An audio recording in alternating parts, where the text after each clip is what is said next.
नमस्कार. वैशालीज किचन मराठीमध्ये तुम्हा सर्वांचं मनापासून खूप खूप स्वागत. आज आपण बनवणार आहोत व्हेज मोमोज. त्यासाठी लागणारं साहित्य आपण बघून घेऊया. या ठिकाणी मी कोबी घेतलेला आहे किसून, गाजर घेतलेला आहे किसून, कांदा घेतलेला आहे बारीक चिरून, लसूण घेतलेला आहे बारीक चिरून, हिरवी मिरची चिरून घेतलेली आहे बारीक, आलं किसून घेतलेलं आहे, कोथिंबीर बारीक चिरून घेतलेली आहे, मैदा पण लागणार आहे कोटिंगसाठी आपल्याला. या ठिकाणी 1 वाटी मैदा घेतलेला आहे मी. त्याच्यामध्ये आपण मीठ आणि तेल टाकून घट्टसर असं पीठ भिजवून घेणार आहे.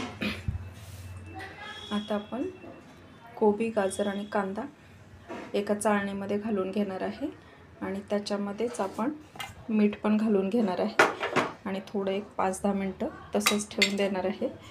आणि मग आपण हे भाज्यांमधलं पाणी सगळं काढून घेणार आहे.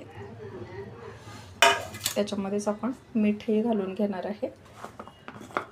सर्व मिक्स करणार आहोत एकत्र आणि असंच 5 मिनटं ठेवून देणार आहे आपण.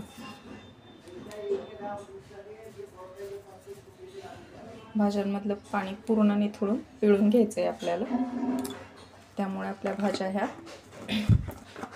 खाताना अशा पचपचीत नाही लागणार. आपले मोमोज पण छान बनतील पिळून घेतल्यामुळे.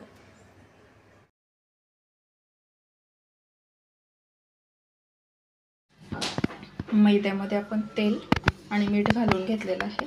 आता आपण याचं घट्टसर असं पीठ भिजवून घेणार आहे आणि थोडा वेळ असंच ठेवून देणार आहे, एक 10-15 मिनटं. त्याच्यानंतर आपण स्टफिंग तयार करून घेणार आहे.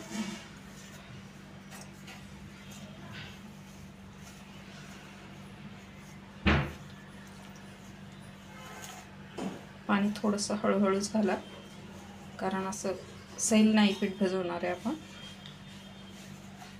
थोडंसं घट्ट भिजवणार आहे.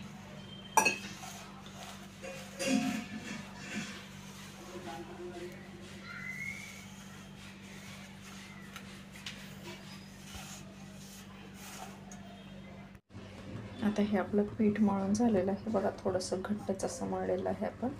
आता याला असंच थोडंसं एक 10 मिनटं रेस्ट करण्यासाठी ठेवून देणार आहे आणि आपण आता स्टफिंगची तयारी करून घेणार आहे. असंच ठेवूया झाकून.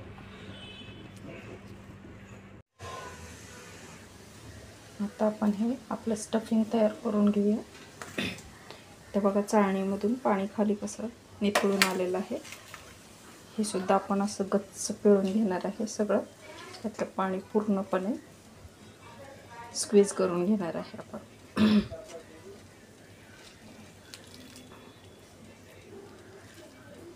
म्हणजे आपल्या भाज्या अशा पचपचीत नाही होणार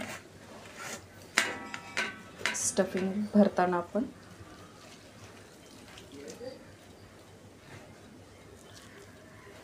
पूर्ण निथळून घेणार आहे आपण.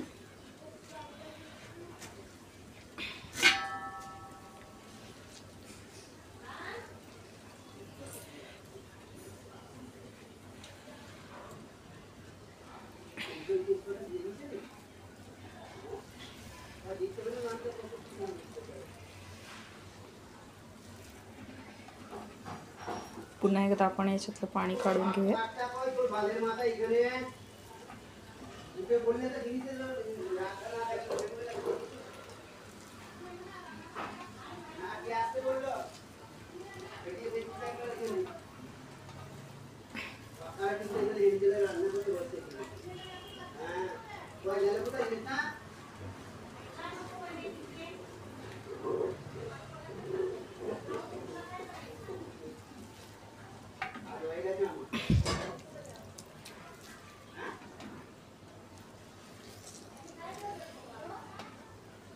आज मी या ठिकाणी फ्राईडवाले मोमोज बनवणार आहे.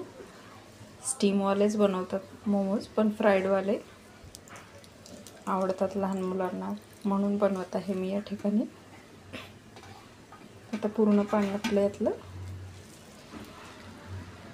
निथळून झालेलं आहे, तुम्ही बघू शकता.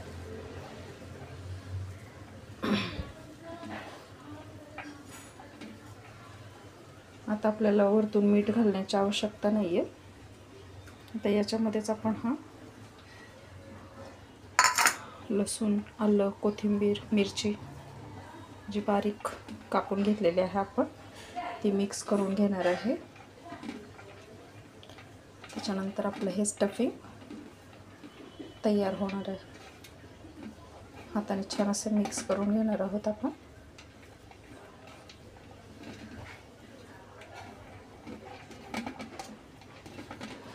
अशा प्रकारे आपलं हे मोमोजचं स्टफिंग तयार झालेलं आहे.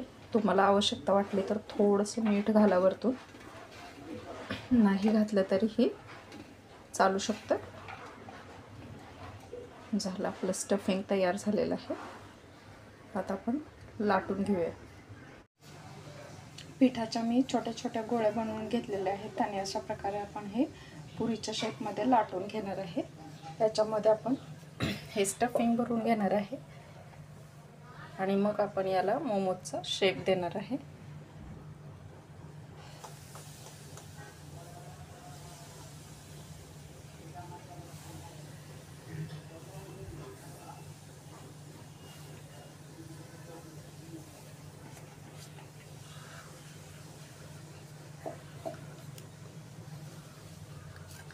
भरून आपण अशा प्रकारे मोमोजचा शेप देऊन घेणार आहे. त्याला लाटून घेतलेल्या पारीमध्ये आपण हे स्टफिंग भरून घेतलेलं आहे. आता प्लेट्स पाडणार आहे समोरून आपण या लाटलेल्या भरताना.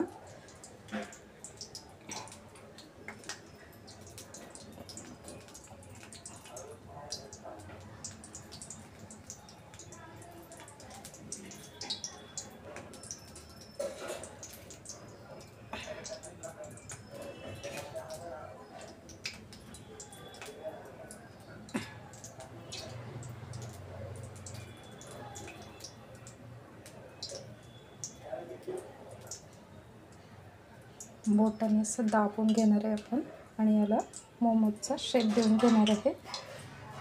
अशा प्रकारे मी हे सर्व मोमोजला भरून घेतलेलं आहे स्टफिंग, तुम्ही बघू शकता. याला आता आपण स्टीमही करू शकतो किंवा फ्राईड आवडत असतील तर तसे बनवू शकतो आपण. मी आता फ्राईडवाले बनवणार आहे, त्यामुळे मी या ठिकाणी कढईमध्ये तेल गरम करण्यासाठी ठेवून दिलेलं आहे आणि मग तेल गरम झाल्यानंतर हे मोमोज तेलामध्ये तळून घेणार आहे. तर आपलं तेल गरम झालेलं आहे, त्याच्यामध्ये आता हे मोमोज सोडून घेऊया, तळून घेऊया.